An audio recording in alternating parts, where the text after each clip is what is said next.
deferred paying as well, of a different nature, is referred pay. That because they get pressure, Walmart is the 7th largest country in the world by retail sales, just behind China, and growing. Tesco is a major force, Carrefour is a major force, but these retailers are putting pressure on the manufacturers, and they in turn, not just the agencies, are putting pressure on the suppliers. Do you think that's happening? And if so, what's the nature of the relationship between the producers, like Unilever, and the retailers, and how's that going to grow and flower? Well, two parts of your question. So the first thing about, in some ways, I'm sure you have the same sort of feeling, whether it be fragrance or whatever. So I think right way along the line, that pressure's come on. And if you actually look at some of the prices and how the prices have evolved in the marketplace, prices to consumers, to people, people have not had the same extent of the roller coaster of commodities that we've experienced at the other end. So where's the squeeze come? Well, the answer is come everywhere. So it's come in manufacturers, it's come in agencies, and it's come in retailers as well. Do retailers particularly have a different vision? I think at the end of the day, I think everyone in the food chain needs to do a great job and make money. Yeah? So I gain nothing other than a short-term gain if you're not making money and you're not doing a great job, because at the end of the day, I will ultimately suffer, you'll move your better people onto different business, etc. So we need to find the right balance where you or the retailers or the manufacturers are making the right sort of P&L for the right sort of product. And it comes down to the value equation about what are you offering and what's, what we're willing to pay for it. As far as whether the retailers are putting undue pressure, I think that's always been the case. And the numbers are staggering on a global basis. But again, most of our relationships with retailers are on a national basis. And as long as you are selling the one or two brand in a marketplace, you're in good shape. I think that also then comes back to yourselves, is we need to have strong, vibrant brands. And it's very difficult when you're the number 19 brand in the marketplace. That's when I think the conversation will be... So being number 1 or 2 or 3 in any category is absolutely critical to secure the distribution. It makes a huge, huge difference in conversations, distribution, everything. Okay, we may come back to some of these issues. I have the questions to the floor or indeed from myself later, but let me just sort of switch things a little bit. Unilever is unique in many ways, but it's probably unique, as we were discussing before, because it has a new chief executive, indeed a new chairman as well, but a new chief executive who comes from the outside. And there are very few major packaged goods companies that have a CEO, certainly a new CEO, from outside. And Paul Polman is also probably unique in that context, as he comes from Nestle, directly from Nestle, and before that he was a Procter. And he's now the CEO of Unilever. He's been in situ, I guess, for almost 2 years, coming up to 2 years. How's he changed Unilever in the last couple of years? What changes have you seen? Yeah. Well, he's brought lots of changes. I think any new CEO does that. But one thing I've found, and certainly it's great for me in my role, he's brought a much greater consumer-centric focus on the business. In the board meetings, you would be genuinely surprised how often we talk about what's in it for the consumer, is the consumer willing to pay for this, where are we going to, in this chain of decisions, engage in what the ultimate consumer proposition is, etc. So I'd say the biggest difference he's brought in is a focus on the consumer. Now you say, hold on, we're a consumer goods business. It shouldn't take a new CEO to work that out. But at the end of the day, we have a very simple proposition. We make products, and if we make products and build brands that are better than our competition, we grow share, and if they're worse than the competition, we lose share. It's as simple as that. But then when you multiply that across 178 countries, 160,000 employees, you can imagine there's quite a lot of complexity that comes out of that. So the single-minded simplicity of it's all about the consumer, and it's all about making sure the consumer has good value, good product, etc. Has been his sort of biggest mantra, and has made a real difference, and a quick difference. Okay. And in the context of that, I mean, you're new in it, maybe an unfair question. How many days are you into the role? 80. 80 days. And I know you're giving continuous updates internally and externally to agencies and others. In the context of that framework, let's call it the Pullman framework, what are you doing what's going to be the difference between, personalise it for a minute, between the weed regime as CMO and, let's say, the cliff regime that you took over from? Well, there's two parts to that question. So let's first of all talk about the first part you're saying about Paul. So the great news for me is Paul and I are very aligned in the way we see business. I suppose in some ways he appointed me to this role, so you often agree with people when you agree with their views. So we have a very similar mantra about putting the consumer at the centre of the business, about the importance of creating consumer demand-led growth. And so in that, I think there's great alignment there, and the Unilever vision, our vision is to double our business while reducing our environmental footprint. And both parts of that sentence are quite challenging. Clearly, doubling the business is about building sustainable growth with consumers. The reducing environmental footprint means really new approaches to innovation, and really new approaches to business. And those coming together is the challenge that, of course, the whole industry, the whole business have, but particularly myself.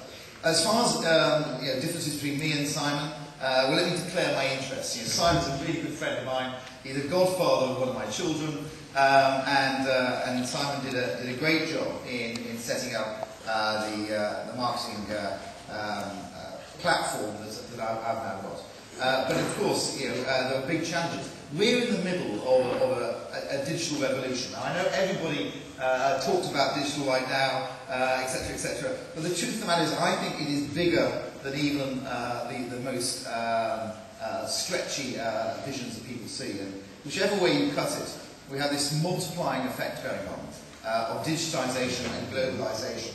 And the more digital you are, the more global you can become. And the more global you are, the more digital you can become. And those two are feeding off each other. And I really believe we're seeing an exponential drive in this direction. And I know every generation says there's never been so much change, etc. I think now is a really exciting time to be in marketing, a really exciting time to be in advertising and communication. And sort of anything's possible. And some of the innovations, I don't know how many people have seen the ice cream vending machine. Who's had ice cream from the ice cream vending machine? Well, you should have had 6 each. Yeah, good. That's a good hand. Because apparently 6,000 have gone, and I think there's only 1,000 of you. So some people out eat there, we get a lot of ice cream by smiling at it. But there's an example there of an interactive nature of a vending machine. If you haven't been there, it's on -1. This is something that we are scaling up right now. But that sort of technology would have either needed the power of NASA a few years ago, completely unaffordable. But the fact that that sort of technology in a vending machine as a way of engaging people, is really, really exciting. I can come up with many other examples, but this sort of challenge is the sort of challenge that I'm facing to, and indeed my team. And I think it's a fantastic time to be a fantastic time to be a CMO. Okay, so global, digital. I mean, we would add, in terms of if we have strategic insights, consumer insight, and in the context of that, the application of technology and the analysis of data. How important is that third leg, the consumer insight leg, particularly in zero inflation or close to zero inflation times? I mean, understanding the consumer, because going back to retail for a minute, you tend to be one step removed from the consumer that you or I in the supermarket. Your consumer, I think packaged goods manufacturers increasingly look at the trade transaction. I always am interested in the fact that who owns dunnhumby? It's Tesco. A major retailer owns a major insight business or CRM business, and I always find that fascinating. And I think we've seen in the recession the retailers reacting fast to changes in patterns of consumption. So how important is insight? How important is the application of technology and data analytics? Well, firstly, I would completely disagree with you on the basis of the retailer versus the consumer. I think if you get in that situation, you're in a real problem. Good retailers are very close to their consumers, to their shoppers, absolutely. but any branded manufacturer that isn't close to their consumer is widely for a fall. So every day 2 billion people use Unilever products, and I think it's about 6.7, or 5.7 billion people in the world. So 6.5. 6.5, yeah, 6.5. And counting, clearly. Yeah. But 2 billion, that's a big number, but the truth of the matter is, it is every single purchase that makes a difference. Every single purchase makes a difference. And so to me, consumer insights everything, because the only way that I can get a differentiated, exciting proposition to a consumer is to understand the consumer better, to understand a segmentation of the market better than my competition, and serve the consumer in a better way. So it all starts with the consumer, it all ends with the consumer. And so to me, consumer insight is the starting point that then enables you to get the creativity, to build the brands, etc., etc. But you can't do it in a vacuum. Right the opposite. Now, it's sexy to talk about digital. It's also sexy to talk about global and what we call the fast-growing markets, not the developing market. I think it's insulting to those markets to call them that. They are faster growing. What does that mean for traditional media, the flip side of the digital side? And what does it mean for the traditional markets? And particularly, I mean, we've seen in our business an amazing resurgence of the American market in 90 days. It's gone from -5 or 6 to +5 or 6, and it's strengthened even into the next 90 days in April and May, it's gone even harder. And we've seen a resurgence of television. I mean, it's interesting, the upfronts in America, the Super Bowl seems to be a sellout at $3 million per 30-second commercial. What does it mean for Germany, for France, for Italy, for Spain, for the UK? What does it mean for America when the focus of attention is on the bricks of the next 11? And then similarly in digital, what does it mean for traditional TV and traditional newspapers and magazines? I mean, how, as you distribute your budget, and you've got the second biggest budget in the world, how is that going to change? And what does it mean for the traditional countries and traditional media? Okay, so again, there's sort of two thoughts there. One about the countries and the choices, and the other about the medium. So first of all, with the countries, you're right, you can only spend your dollar once. And so there aren't choices to be made. Having said that, I think it's too easy to be binary and say it's either or. It is and both. So we're very fortunate in Unilever. More than half our sales come from the developing emerging markets, the faster growing markets, as you said.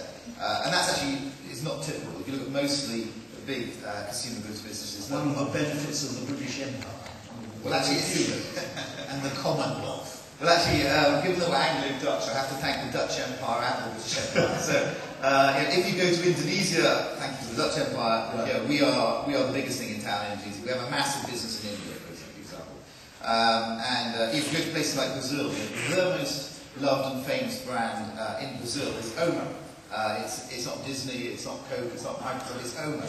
And Omo is a washing powder. And every Brazilian, and I'm sure there's some in the audience here, will tell you that Omo is a Brazilian brand. It's been there over 50 years.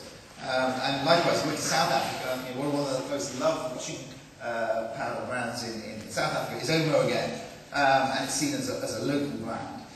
So one of the advantages I have, one of the inheritances I have, is that when people talk about white space and these opportunities, actually we're already there. So it's not white space for us, it's home markets.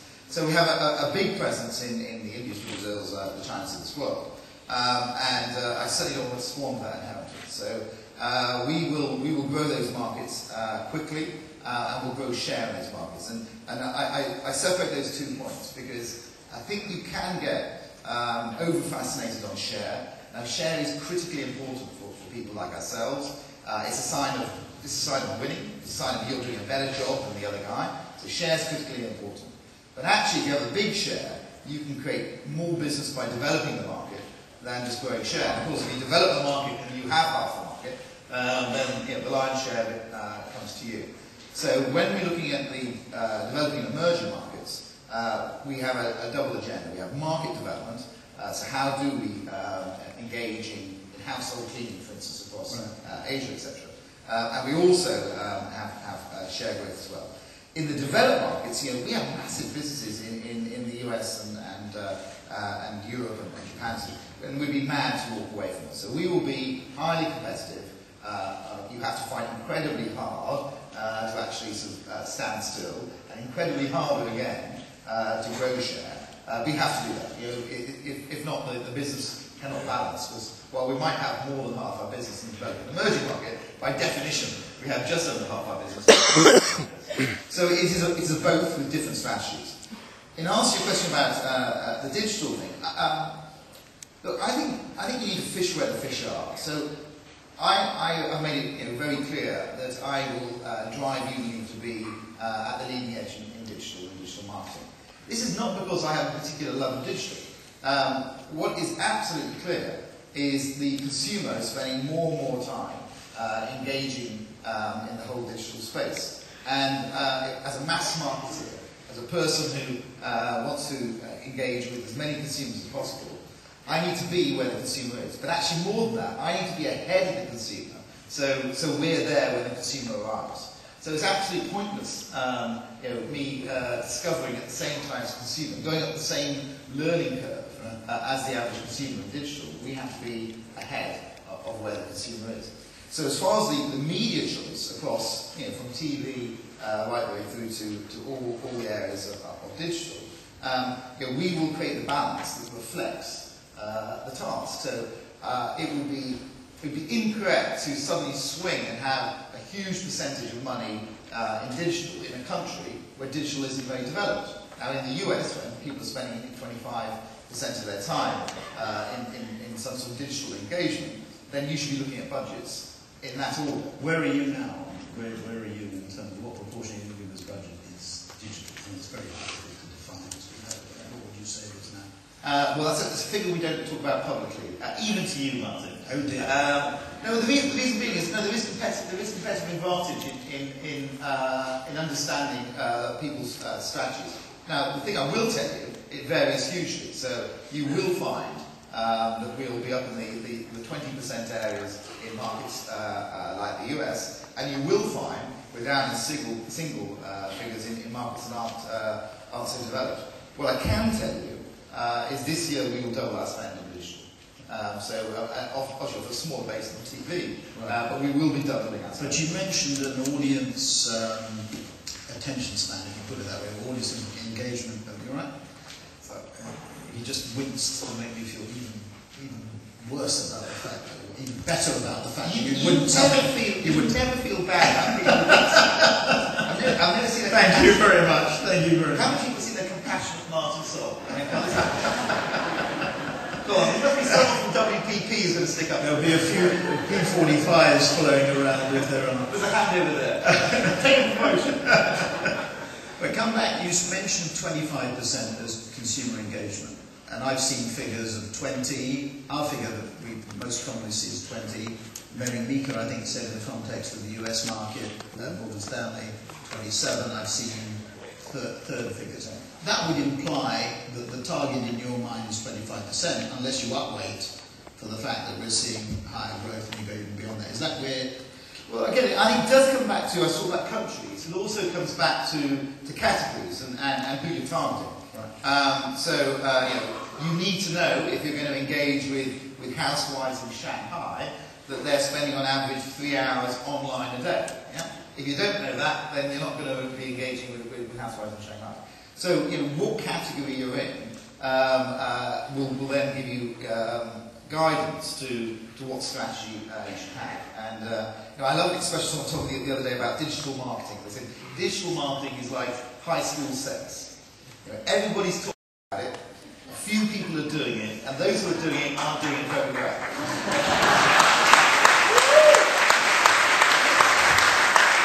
It's clear what appeals to the audience. Now you said, just before I come to agencies for a minute, you talked about BICs. You left out Russia, or I could say you talked about BICs because you included Indonesia. What about Russia? Russia we find is what I would call a complicated market. Do you find it similarly complicated? Yeah, I think, let's be clear, that, BRIC, I didn't leave Russia out for any particular reason. I mentioned Indonesia because a particular strength about it. And by the way, there are quite a few people in Indonesia that has a very fast-growing 240 million, if I remember right, and 150 million Muslims, which is, I think, well, I can do numbers, and 13,677 islands. wonderful. There you go. I've got to get big boat business, right? Yeah. No, Russia, you're right. Russia, well, actually, all of them have their own flavour. But certainly, from my perspective, Russia has a difference, as indeed I think China has a difference, which you need to understand. That's not to say that challenges aren't exciting and big in Brazil and India, but there are some specialness about Russia. Okay, and just related to that, because one gets on to sort of tender territory, and I think we should ask the question because it is something that pervades particularly the media world. Do you think there's sufficient transparency in the advertising markets and particularly media markets? Is this something that Unilever continues to be concerned about, like many clients that we find? Yeah, I think. Look, whenever you're doing business, better information, better clarity is powerful stuff because you can work out what levers to pull and which levers you need to pull. Whenever there's a level of fuzziness, it's hard to optimise it, and indeed it encourages you to expect further.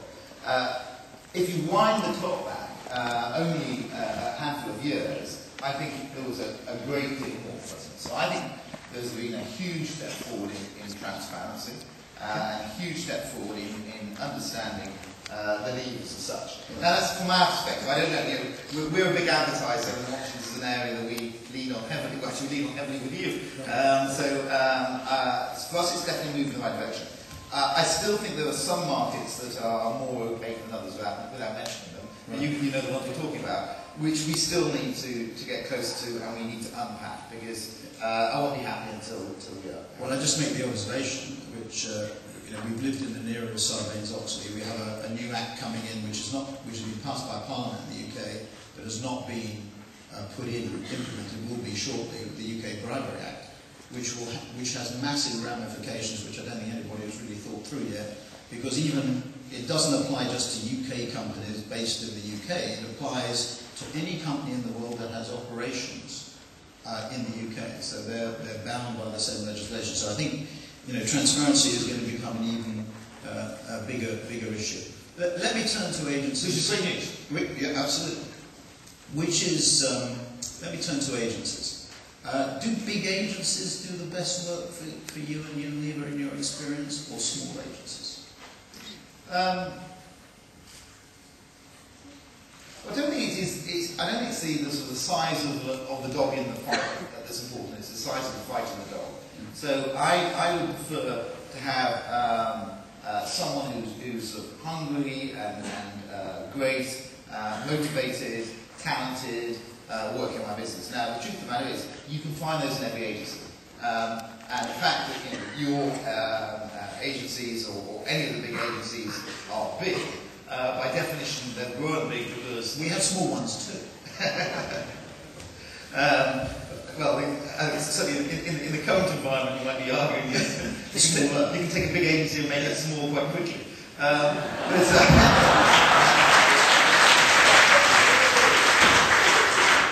But to me, it's not actually the size of the agency. I mean, the reason why you have had big agencies that absolutely are ones that we engage with and work with and have done over many years is the standards, is the quality, is the excellence you strive for, and hence the people you can attract. So for me, I mean, lots of time you won't be surprised. Lots of time people come to me and say, we need to move the account, we need to fire A to get B or whatever. When people say that, you really then have to dig behind, why are they saying that? And to me, often it isn't actually the agency issue. It's not a scapegoat. Not necessarily. There's a brand issue. There's usually issues on both sides, etc. But it could well be a people issue. So I prefer to position it in a way that's saying, how do you get the best people in an agency to work on your business? And frankly, as one of your bigger clients. I do have the best people working. They can reassure me in front of all these witnesses. Well, I think let's abstract from Unilever for a second. I do think some of the issues. You avoided that question. No, it's a bit like the share of digital advertising. But let's abstract from it in the sense, because I think it's a very important point. The pressures in the business we've seen, and by the way, I have to say that post the Lehman weekend, which I think was a very, very significant event in terms of this current generation of management, whether they be clients or agencies or media access, the financial world, as Warren Buffett and Jeff Immelt point out, almost came to an end. But in the context of that environment, the pressure is such that if the things we talked about at the beginning, about procurement and cost, become paramount, you won't get the best people working on your business. Now, that's why I'm going to abstract from Unilever. I mean, if the pressure intensifies, if people in our agencies want to work on exciting business, they want to work on interesting business where they have the freedom to express their ideas, and any idea doesn't get I would have to say researched to death or committed to death or whatever. So where there is more flexibility, where there is more response, I think the answer is you will get the best people. But I think clients have got to take that on board, and I think in the last 18 months they haven't to the degree that they did before. So just make that observation. But on the big versus small for a minute, and we do have big and small, what we've seen also is clients mixing the model, if you want to put it that way, which is they have their major, the club agencies, as Unilever used to refer to them, or they have their roster of agencies. But as backups or as parallel structures, they have smaller agencies. And we've seen this on a number of occasions, that they often feel that the perception is that the big agencies don't have the creative perception. Right? We can argue one way or another whether it's the reality or not. And the fact of the matter is, in our business, there are diseconomies of scale. Now, if you're running a newspaper and have a big editorial department and you double it in size, do you double it in quality? Maybe, maybe not. And that's the perception. So what we've seen is the mixture of the two. I mean, Unilever has done that. I mean, Unilever has even gone beyond that. I mean, you crowdsource. And you and I were talking before, Pepperoni, which is a brand that we haven't worked on. But you're not using any agency, I think, at the moment for Pepperoni. It has done famous advertising. The brand has been famous and built by famous advertising of a traditional and modern nature. And yet you've now gone into crowdsourcing. You're also using MoFilm. And I think you said to me you've had, what, 8,000? 8,000 briefs downloaded already. On MoFilm. Is crowdsourcing going to displace agencies, even big and small ones? No. Don't want to answer? Yeah, I think it was fair, because I think there is a question in the industry as to whether, I mean, for example, when you were talking about MoFilm before, we invested in a company called Big, based in Boston, which is in the innovation area, the product innovation area. And again, it was sexy. It's a bit like your high school sex quote. It's sexy, but does it deliver? And what we've seen is it had that initial surge, but it has not been effective in the long run in generating significant product innovation or materially different before. And I'll come back to an issue about brand and promotion and second relations. But let me pick out, there's lots of thoughts there. So to close the loop on your big versus small, I think there's certainly something true about creating a culture, about creating a belief about something. And certainly, as I say, I'm really interested in high standards. I'm really interested in innovation and creativity and leading thinking. And at times, to create a tribe around that is easier in a small environment than large. But I stand by what I said, is I'm more interested in the people than the big versus small agency. But I will work with the best. So if I can't find the best in a particular area, and actually it's the challenge we have right now in digital, as you know, there's all models going on from agencies trying to do the sort of soup to nuts, to people who have partnerships, to people using different parts of their overall holding company, etc. So there's all sorts of approaches going on there. But I'll stick by the thought is the people working on your business, on your brand, is the most important thing. As far as the crowdsourcing is concerned, yes, we've done a lot in this area. I think the best way to understand what we're doing in crowdsourcing is to understand the model, and I'm sure many of you use this model, but the model we use is this idea of paid, owned and earned media. So in the paid media, we have a lot of history, a lot of experience, and of course that's television and cinema and print, and of course now search will go in there as well. In the owned media, so this would be either our own Dell.com or Axe or Unilever.com or syndicated work. In the owned media, there's a real need and thirst for content. And we have a lot of content already. In fact, one of the great things about the whole engagement with consumers in the digital world is a lot of content that was sort of sitting in our company. We can now share. When it comes to heart health and cholesterol, behind our Flora and Basel brands, we know a huge amount about this. We have thousands of scientists working on this this issue, and be able to then share that with people. It's a way of engaging. In the earned part, this is where you are engaging with communities and engaging with people.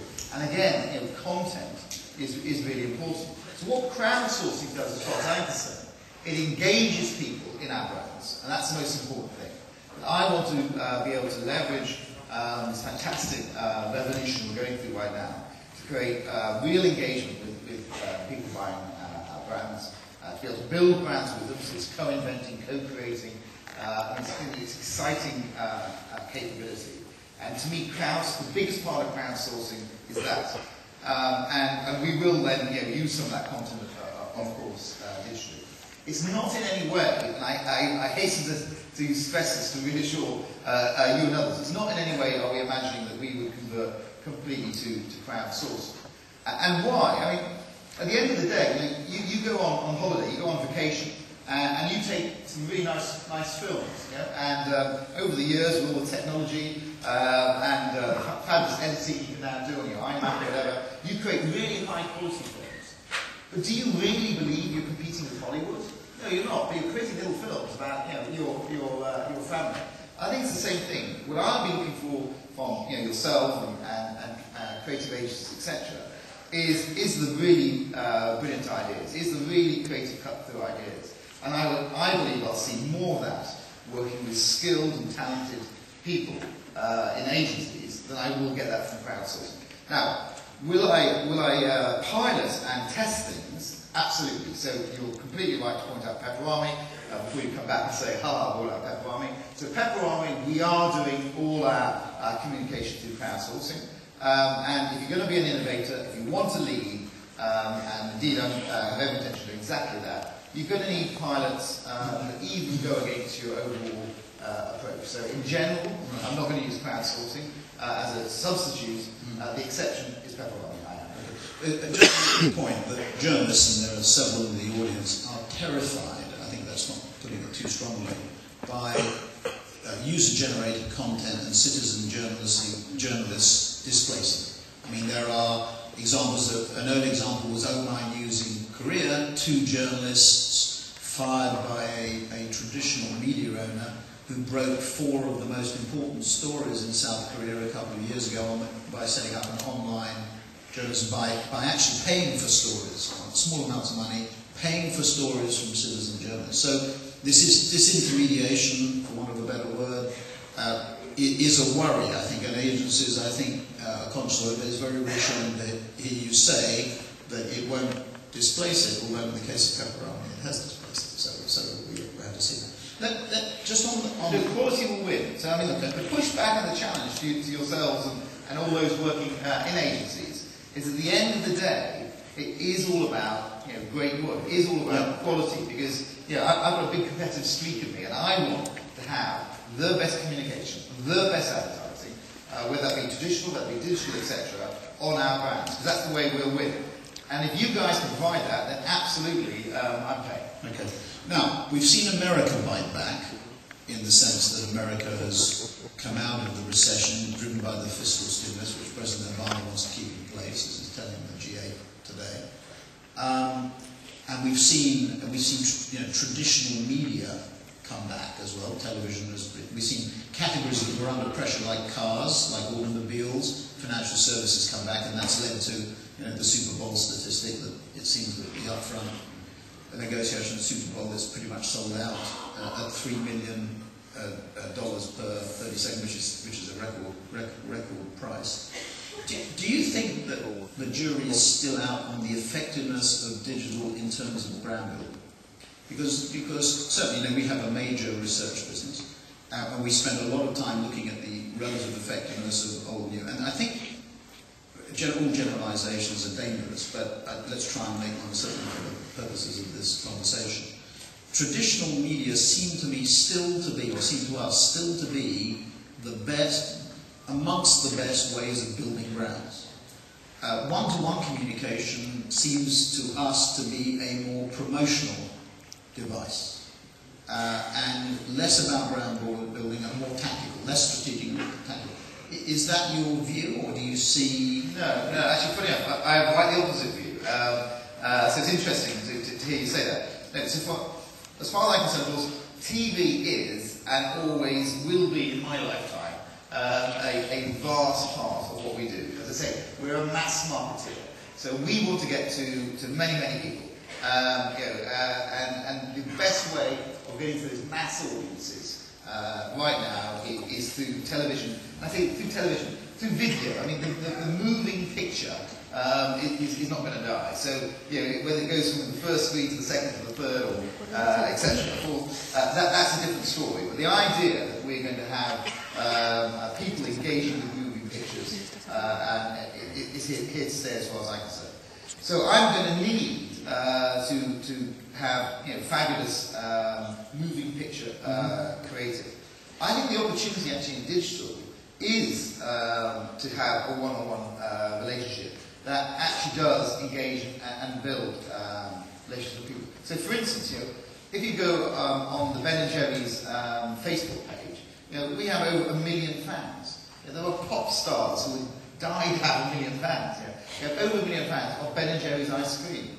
And these are people who are engaging and building very much the personality and the brand of Ben & Jerry's. And I think that's something you could possibly imagine to do in traditional media. Traditional media is very much us broadcasting, this is what we think about the brand. When consumers are engaging and sharing comments about your brand, or even sharing your brands with their friends, then I think you're into a new territory. Right. And I think that's an exciting territory to be in. Okay. Just on the social media, because you touched on social media, it seems to me, and I don't think that Mark Zuckerberg is here, or from Facebook, or Sheryl Sandberg, also at Facebook, are particularly excited when we say this, but it strikes me that social media are the modern form of letter writing in many senses, that what we do is communicate with one another, we express our preferences, likes, dislikes, we recommend. So it's basically an editorial mechanism.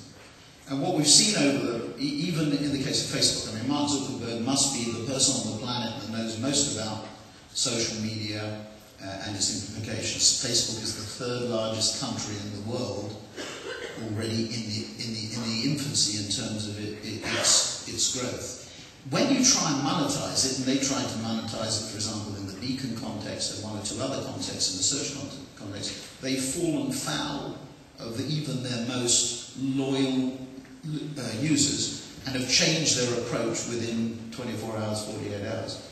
Do you think these are media that are not easily, I hate the word monetizable, but can be monetized easily? Are these media that we should keep pure?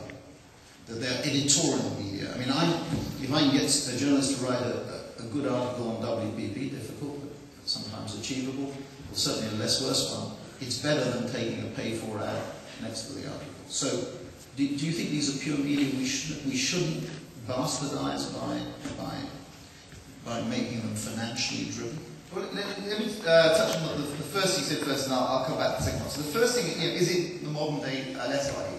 Well, at the end of the day, if you went back and looked at old acts or links, as it's called in some countries, advertising brief, one of the things we used to write in is, we want to get pub chat or bar chat. So we wanted people to be able to go to the pub with their mates and say, hey, did you see that latest accident or whatever? And create a buzz in that way. What we're doing in social media is nothing more than that. So the example you used there, in principle is nothing different. But it is that word of mouth on steroids, because at the end of the day is the possibility to speak to so many people, to engage so many people. I'm addicted to, I'm a great fan of Amazon. I buy all sorts of things on Amazon. I bought a leaf blower not so long ago on Amazon, not the point thing you buy, but if you're in an airport with some time to kill, it's amazing what you can do. But when looking down to buy, I chose the leaf blower I wanted to buy. I then just scanned my site down, recommendations underneath. 3 people on this particular leaf blower had the strap broken. Now, I don't know these people from Adam, but the fact that 3 people, the strap broke, and I said, well, I ain't going to buy that one, and I moved on to another one. So I think that the capability of pulling together vast amounts of people and spreading messages amongst vast amounts of people is something which is unique and different than we had before. Now, as far as monetizing them, these guys are running businesses, so they will and they must. And actually, interestingly, I was a month into my new role. I took our heads of our categories. So these are the people who run ice cream, tea, laundry, etc. globally. We call them executive vice presidents for the categories. I took all of them to Silicon Valley and Seattle, and we saw, you will be surprised, the Facebooks, the Googles, the Yahoos, the Amazons, the Apples, the Microsofts, etc. And the engagements, we mentioned Mark, the engagement with Mark was saying, look, at the end of the day, we want to get closer and understand India or Brazil, and you guys really understand India and Brazil. You start seeing there's a mutual agenda that companies like ours can develop with companies like Facebook or Microsoft, etc. So I think, yes, they will monetize. How they do it, I think you're right, they have to be careful and have to be clever.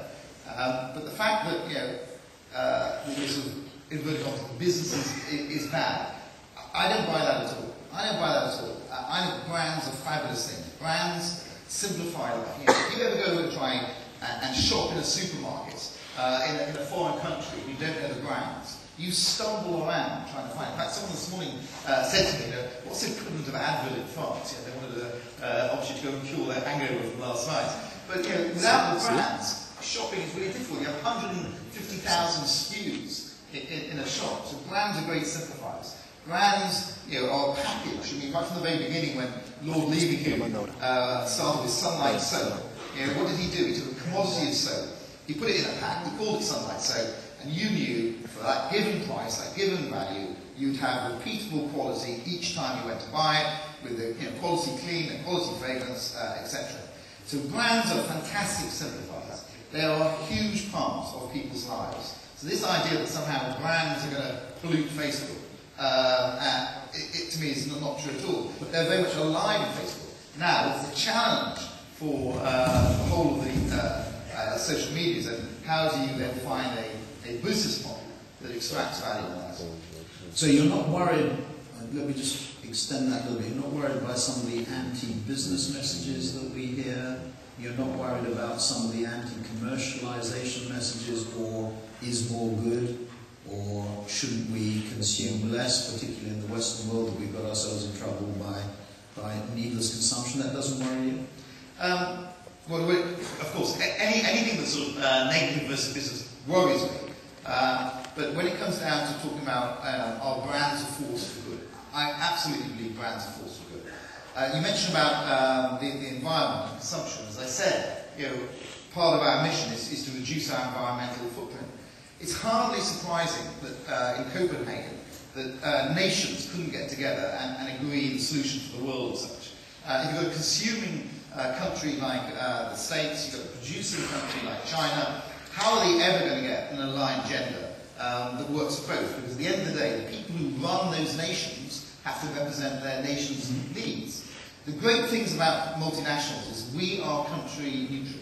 So we can source in one country, we can produce in another, and consumer another. And we can look at the whole value chain. And the approach we have to the environment is exactly that. It's to look at the whole value chain and work out how we can optimise the whole value chain to minimise our environmental impact. So perversely, the very people who might be able to save the planet, who might be able to have a global look on the environment, you say needless consumption, etc., are the multinationals who can manage the whole value chain. And certainly our commitment in reducing our environmental footprint, a big challenge, but our commitment in reducing environmental footprint will bring some of that traction. I think you will be judged more by your actions in a much more transparent world. You'll be judged more by your actions than your slogans. So doing good is good business, basically. Doing good is not only good business, it's an absolute necessity for the future of the planet. Okay. Now, we did manage to defeat Terry Savage's hacking of my BlackBerry. And we've got a few questions, so let me just try and do it very quickly. We've got 4 minutes or so left. One question from a company that we're associated with in Sydney, Icon. Do you believe process gets in the way of creativity, and how could we improve this together? Look, process is an evil word, isn't it? Because whenever you mention it, everyone sort of, flinches. It's a little bit like rigor, because rigor sounds like rigor mortis. But these things are, I believe, incredibly important for great creativity. Process used badly absolutely gets in the way. But discipline is a huge necessity for great creativity. So the challenge back is if you're with Unilever and you think the process is getting in the way, then I get that out on the table. But we need process to enable lots of different players to engage at the right time. But you've got to remember, at the end of the day, it's the product, it's the great creative solution that we're after, not the process. I don't actually mind so much about the process as long as you know something that's fantastic. What's the best creative experience? Rephrase that question. In the context of advertising, what's the best creative experience that you've ever had at Unilever? What is the thing that you're proudest of, that you got the most engagement from your agency, the campaign, the brand, the most proud? Well, that's quite a tough one. I'd say, well, let's most recently. So most recently, I was running our global laundry, household, lawn care, and water division. And in laundry, we have designed a vehicle called Dirt is Good. Dirt is Good is very simple. Mum, go out, let the kids get dirty, experience life. Experiential learning is really, really important. And don't worry, because personal logo, etc., will get your clothes clean. I think what's exciting about the work around Dirt is Good is if you see the quality of the briefs, you can see why some of the creative is brilliant. And so I think what the most exciting thing is actually you should put all your inspiration and perspiration into defining the brief and being really, really clear. If you call this process, this is a great process, being really, really clear what you're trying to achieve. And then that's a huge springboard to great creative. I think that you get the worst creative when you have a woolly brief and then you see creative, and as you see more creative, you start sort of making your mind up what your brief really is. You get more reiteration. Yeah, and it takes time, it frustrates people, it costs money, and all that stuff. I mean, certainly McKinsey drops its pencil if you rebrief them or you change the brief. Agencies don't. Second question from the American Marketing Association. What advice would you give to students and young professionals entering the marketing and advertising profession given the current climate? I think you do it.